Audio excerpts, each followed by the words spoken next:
सनातन संस्कृति में बहुत सी ऐसी कथाएं सुनने को मिलती हैं जिनका सरोकार हमारे समाज में आज भी जुड़ा माना जाता है। इन्हीं में से एक कथा है लक्ष्मी जी का श्राप, जिसके कारण ऐसा माना जाता है कि ब्राह्मणों के यहाँ लक्ष्मी ज्यादा नहीं टिकती।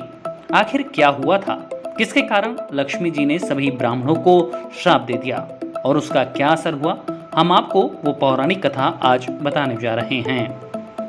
ऋषि भृगु सप्त ऋषियों में से एक हैं। उनके द्वारा रचित भृगु संहिता भी हिंदू धर्म के मुख्य ग्रंथों में शामिल है। मां लक्ष्मी से ऋषि भृगु को ही एक श्राप मिला था, जिसमें बताया गया है कि मां लक्ष्मी ब्राह्मणों के घर क्यों स्थायी रूप से नहीं रहती। कथा के अनुसार एक बार सभी ऋषि मुनियों में ये विवाद हुआ कि तीनों देवताओं ब्रह्मा, विष्णु और महेश में सबसे श्रेष्ठ कौन है। इस प्रश्न का उत्तर जानने के लिए ऋषि भृगु को चुना गया। सबसे पहले भृगु जी ब्रह्मा जी के पास पहुंचे।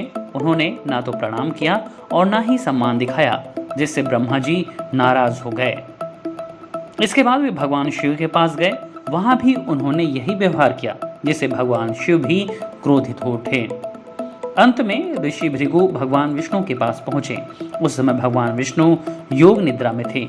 भृगु ऋषि ने उन्हें जगाने की कोशिश की, लेकिन जब वे नहीं उठे तो क्रोध में आकर उनकी छाती पर लात मार दी।